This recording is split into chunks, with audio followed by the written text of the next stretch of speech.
আমার আজকের রেসিপি ছিল মেথি কাতলার তেল ঝাল। সেটাই তোমাদের সাথে শেয়ার করছি। পুরো ভিডিওটা দেখো আমি কি করে এই রেসিপিটা বানিয়েছি। এবার মেথি কাতলা করব, তার জন্য আমি মাছগুলোকে ভালো মতন ধুয়ে আমি একটু নুন হলুদ মাখিয়ে রেখেছিলাম। তা একটু আধ ঘন্টা রেখেছি, তাহলে মাছগুলোর ভিতরে একটু নুনটা ঢুকবে, তাই মাখিয়ে রেখেছিলাম। এবার মাছগুলোকে নিয়ে আমি ভেজে নেবো, এক এক করে একটু ভালো করেই ভেজে নেবো। তা এই মেথি কাতলার ঝালটা কিন্তু অসাধারণ টেস্টি। বন্ধুরা তোমরা অবশ্যই খেয়ে দেখো, গরম ভাতে দারুণ লাগে। তোমরা পুরো ভিডিওটা দেখো, ভালো লাগলে একটা লাইক করে একটা কমেন্ট করে। এবার আমি ভেজে নিচ্ছি। তেল গরম হয়ে গেছে, এবার আমি এক এক করে মাছগুলো ভেজে নিচ্ছি। আর মাছগুলো একটু ভালো করেই ভাজতে হবে। মেথি কাতলা যেহেতু হবে, এটাতে বেশি মশলা পড়ে না, তার জন্য মাছটা একটু ভালো করে ভেজে নেবো।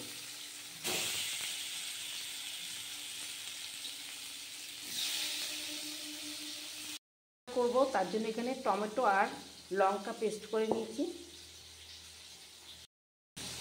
এটা হলো মেথি কাতলার মশলা। মশলাটা কিছুই না, এখানে আছে লঙ্কা আর টমেটো, এটাকে পেস্ট করে নিয়েছি মেথি কাতলার জন্য। বন্ধুরা এর মধ্যে আর দেবো একটু আদা বাটা আর একটু জিরের গুঁড়ো। আমার এক পিস হয়ে গেছে মাছটার মধ্যে, আমি আর একটু উল্টে দিচ্ছি। এবার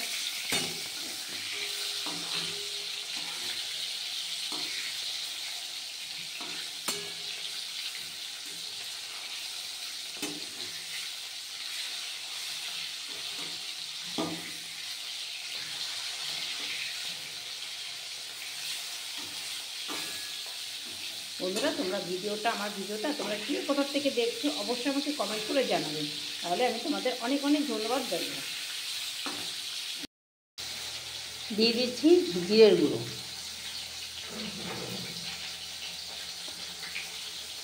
আর এর মধ্যে দেব আদা বাটা। একসাথে আমি মশলার মধ্যে দিলাম, এমনি আলাদা আলাদা সাতলাবো না, আমি একবারেই এটাকে মশলাটাকে আমি একবারে কষিয়ে নেব। একটু কাশ্মীরি লঙ্কা গুঁড়ো, একটু কালারটা না আসলে ভালো লাগবে না, যেহেতু মেথি কাতলা হবে। আর আমি নাহলে এমনি সহজে লঙ্কা গুঁড়োটা দিই না, আজকে এমনি দিলাম এর জন্য। আর মেথি কাতলা একটু কালারিং না হলে টেস্টি আসবে না, দেখতেও ভালো লাগবে না। তোমরা কে কোথা থেকে আমার এই ভিডিওটা দেখছো অবশ্যই একটা কমেন্ট করে জানাবে। আর তোমাদের আমার ধন্যবাদ জানাতে হবে তো, যে আমার ভিডিওটা দেখে তোমরা কমেন্ট করেছো।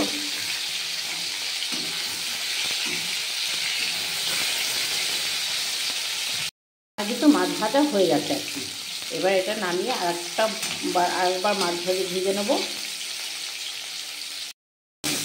হয়ে যাচ্ছে সব কটা মাছ ভাজা, এবার এটা ভাজলেন হয়ে যাচ্ছে।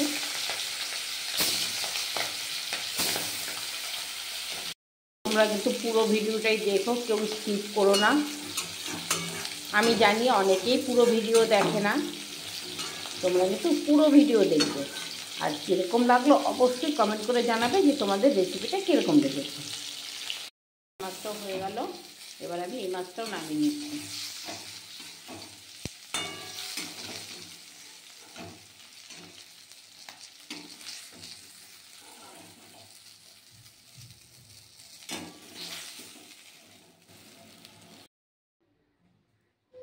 বন্ধুরা এই যে মেথি ফোড়ন দিচ্ছি।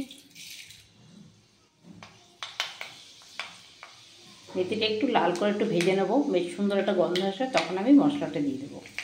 একটা গন্ধ বেরিয়ে গেছে, এবার আমি মশলাটা দিয়ে দিচ্ছি।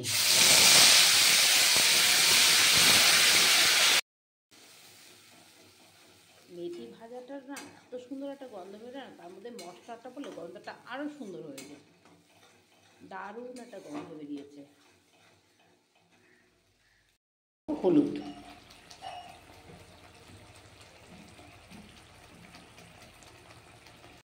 মতো লবণ।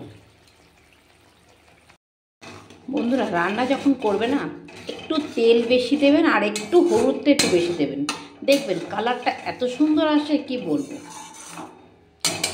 আমি সবসময় না একটু তেল একটু বেশি দিই আর হলুদটা একটু বেশি দিই।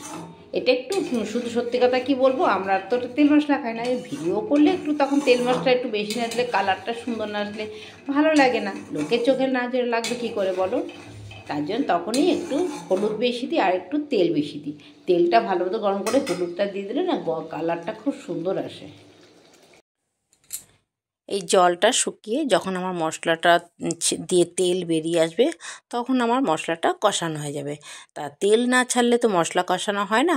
তা এটাকে এখন ভালো মতন জলটা শুকিয়ে তেলটাকে বেরিয়ে আসবে। বন্ধুরা, তোমাদের বলছি, তোমরা কে কোথা থেকে আমার ভিডিওটা দেখেছো অবশ্যই আমার কমেন্ট করে জানিয়ে দাও যে তোমরা কে কোথা থেকে ভিডিওটা দেখছো। তোমাদের আমি ধন্যবাদ জানাবো।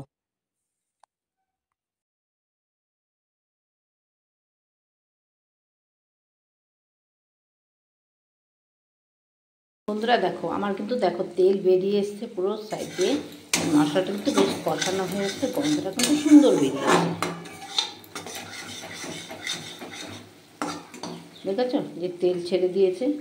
এবার দিয়ে দেবো আমি এই যে মশলা করেছি, পেস্ট করেছি, সেই বাটি ধুয়ে জলটা না এই যে আমি ফুটিয়ে নিচ্ছি। একটু ফুটিয়ে নিলে তাহলে ঝোলের টেস্টটা বাড়ে।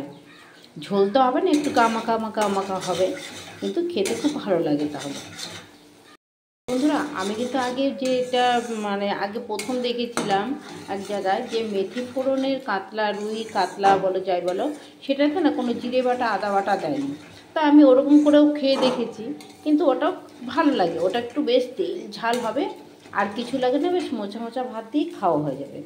আর আমি দিয়েছি এরপরের আমি আবার নিজের থেকে দিলাম যে জিরে বাটা একটু আদা বাটা, দেখি তো কীরকম লাগে। সত্যি কথা বন্ধুরা, জিরে বাটা আদা বাটা দিয়ে ওটাও টেস্ট লাগে। আমি আজকে যেমন করেছি জিরে বাটা আদা বাটা দিয়ে, এই জিরে বাটা আদা বাটা দিয়ে না আমি দেখিনি। আমি দেখেছিলাম শুধু তোমার টমেটো আর লঙ্কা পেস্ট করে দিয়েছিল, আর তোমার মেথি ফোড়ন দিয়েছিল। আর আমি নিজের থেকে দিয়েছি আদা বাটা আর জিরে বাটা। ওটাও খেয়েও দেখেছি শুধু মানে টমেটো আর লঙ্কা পেস্ট করে আদা তোমার মেথি ফোড়ন দিয়ে। তার এটা আমি অন্যরকম করেছি, এটাও খেতেও টেস্ট, ওটা খেতেও টেস্ট। ওটা কষানো হয়ে গেছে, এবার আমি এটা জলটা দিয়ে দিচ্ছি, গরম জলটা ফুটিয়ে দিয়েছি। মানে দেওয়ার সাথে সাথে ফুটে উঠেছে ঝোলটা। এবার আমি এক এক করে মাছটা দিয়ে দেবো। এবার আমি এক এক করে মাছগুলো দিয়ে দিচ্ছি।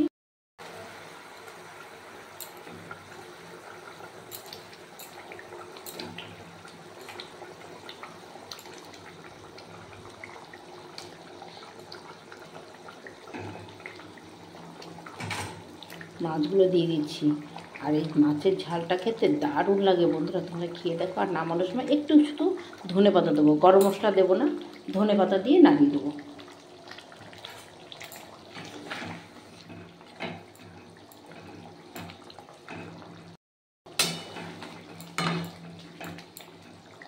বন্ধুরা দেখো, কালারটা কিন্তু দারুণ এসছে।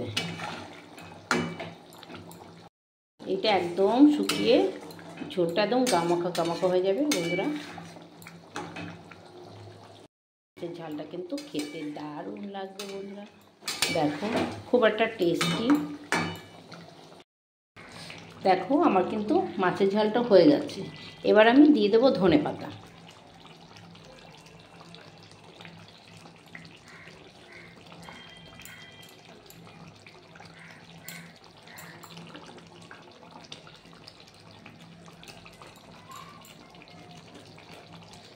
দেখো এটা কিন্তু অসাধারণ লাগছে বন্ধুরা, দেখতে কিন্তু দারুণ লাগছে, খেতে কিন্তু সত্যিই খুব টেস্টি। গরম ভাতে এরকম একটা মাছের ঝাল হলে আর কিচ্ছু লাগে না।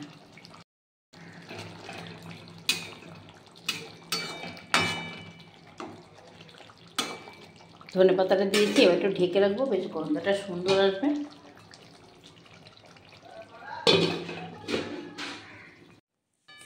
দেখো বন্ধুরা কত সুন্দর লাগছে দেখতে, আর দেখতে যতটা সুন্দর হচ্ছে খেতেও ঠিক ততটাই টেস্টি হয়েছে, অসাধারণ হয়েছে। আর এটা তোমার পোলাও বলো, ভাত বলো, ফ্রাইড রাইস বলো, সব কিছুতে এই রেসিপিটা যায়। অসাধারণ একটা রেসিপি। তা বন্ধুরা, তোমাদের কীরকম লেগেছে অবশ্যই কমেন্ট করে জানাও। তোমরা এতক্ষণ ধরে আমার ভিডিওটা দেখেছো তার জন্য অনেক অনেক ধন্যবাদ। তার আবার আসবো পরের ভিডিও নিয়ে, ভালো ভালো রেসিপি নিয়ে তোমাদের কাছে চলে আসবো।